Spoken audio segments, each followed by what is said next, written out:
So today we're going to be looking at the best meta players across the Premier League in each position. Now, we obviously will start off with the strikers, going with a lot of the top end and kind of working our way down to pretty much every player that you might have seen, might have come up against, or might even have in your team. And we have thrown in a few of the heroes as well. They are kind of separate to this because a lot of them, the prices just don't really match up to what they truly could give you.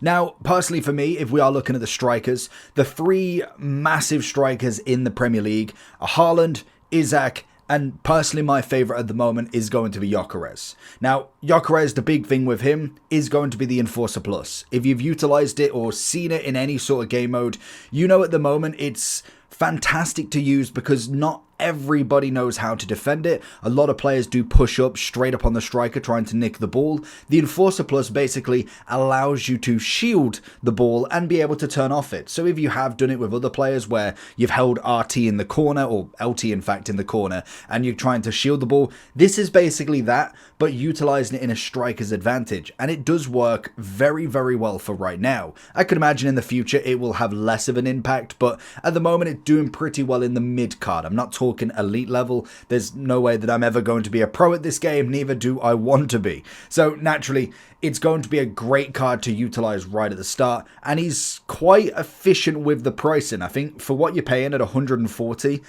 I don't think it's a bad price for the striker level that you do get. Now, by no means is Haaland or Isak any different. I think they are all great in their own right. I feel like the finesse shot is absolutely brilliant. We are seeing some patches come in that's going to affect Bruiser Plus and tackling. It's going to basically buff them a little bit. And we are seeing that there is some bugs with the finesse shot and also with Travellas that is going to be fixed as well. So that's going to have a major impact on Isak, most definitely for the finesse. And Haaland with the low driven, we know that that's a very good playstyle as well. So in general, he's got a lot of the solid end that you can go with.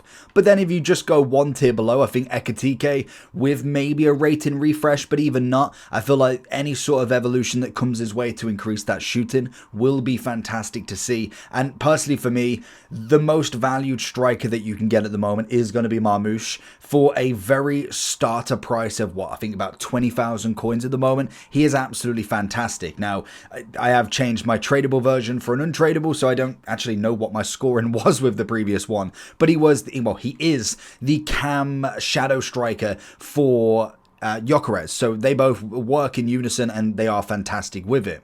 If we went one further down, I think Watkins is a questionable one. He does have the advanced forward plus, which I think is always notable to have. Pace-wise, is kind of, we're looking at bottom end. We're looking at very, very basic sort of level. And I do think even then, looking at Kolo Muani, he's going to be an evolution's dream. 81 rated, so we should see that evolution at some point soon. 90 pace already. Could do with a bit more of a physicality boost. And shooting is semi there. Penalties is taking it down a little bit on the overall. So it makes it look worse than what it should be. And then even dribbling, a little bit of an upgrade and you've got yourself a solid card.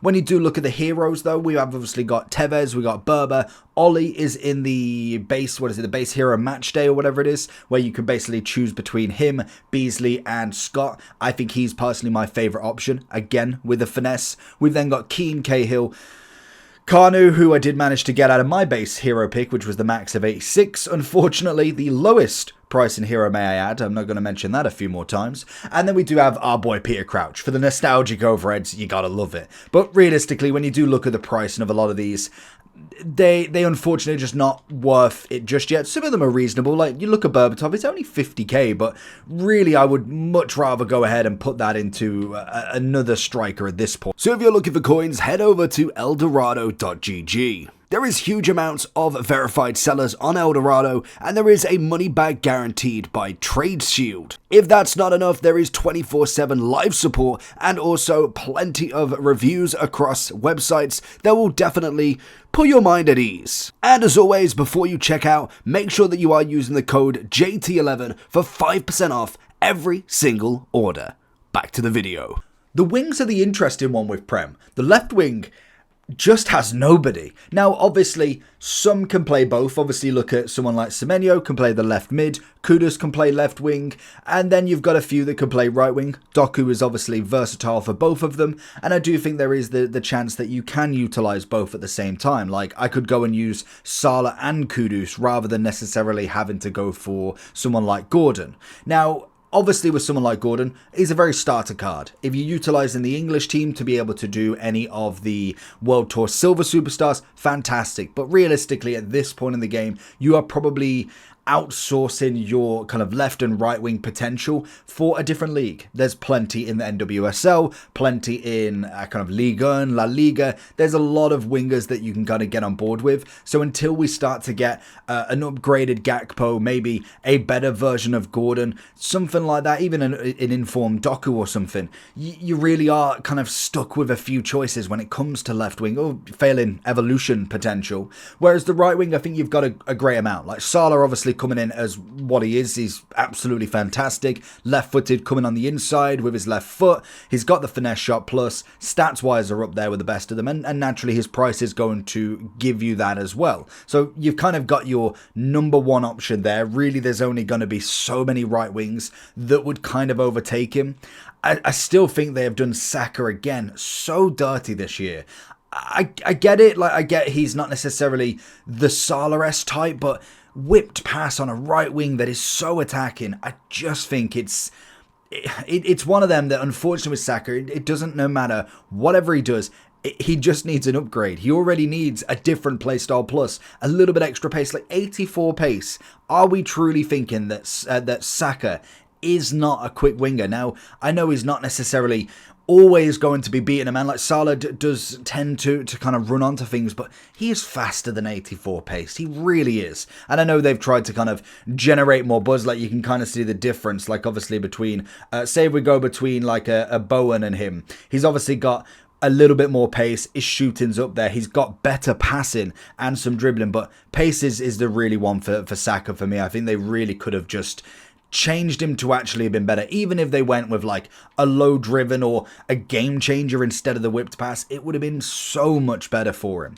I do think Bowen as an objective or SBC card coming in for objectives really isn't the worst. Now, obviously, you can still go Saka for England, so you didn't necessarily need him, but I don't mind him to some extent. I think he could do something.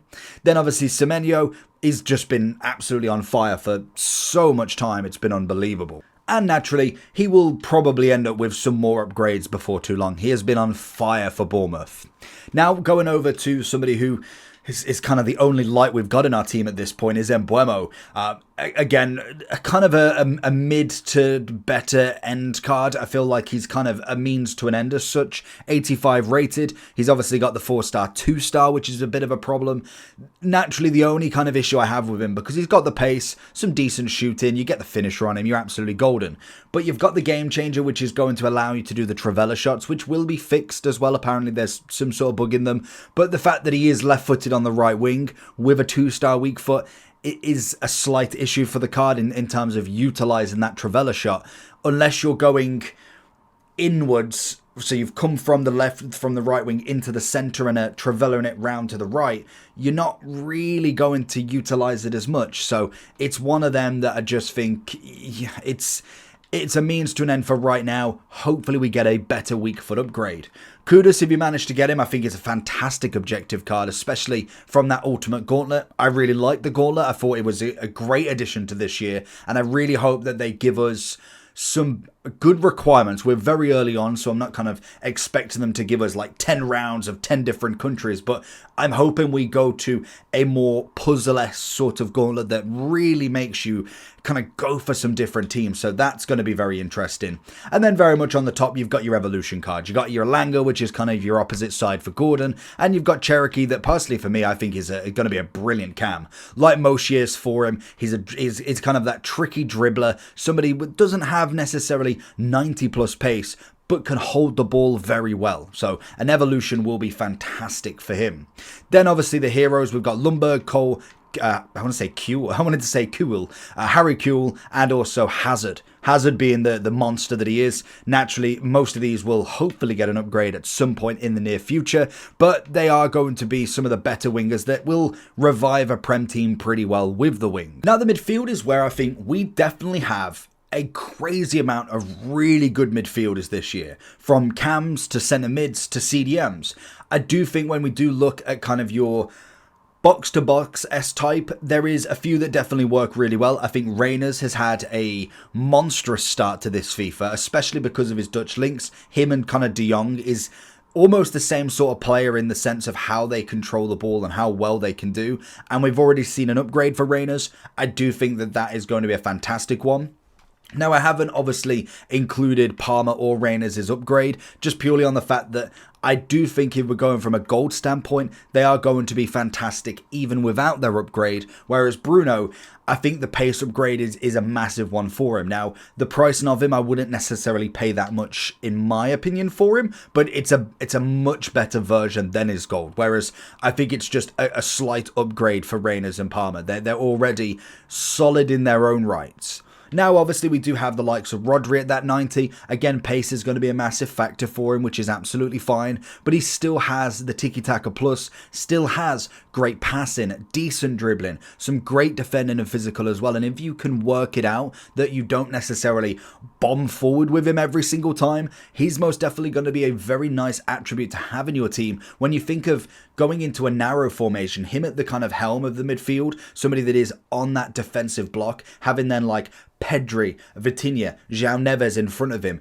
as kind of them free passing midfielders. He starts the ball off and holds back, holds fire. You've got them free then to work the midfield upwards to your attacking players. So I do think even without the pace, he still can be utilised really well. But naturally, you're going to go to the likes, if you're looking at DMs, Caicedo is an absolute magician. He is brilliant in the game. He is getting an inform with a power shot plus, naturally from his finish on the weekend, which was sublime. From a CDM centre mid type to hit a shot like that in a game of that magnitude was fantastic to see from him. But he's been brilliant in the club. He was one that I got untradeable from very, very early on, and he's been in the team ever since. I think Gravenberch, another fantastic one. He's kind of coming in at the lower rated, has an inform that's brilliant. Same with McAllister as kind of Rodri, with that pinged pass. Utilising him without necessarily having to run consistently with him is going to be a big factor. The game is massive on passing. If you can get players in the right position, get the right formation set up with him,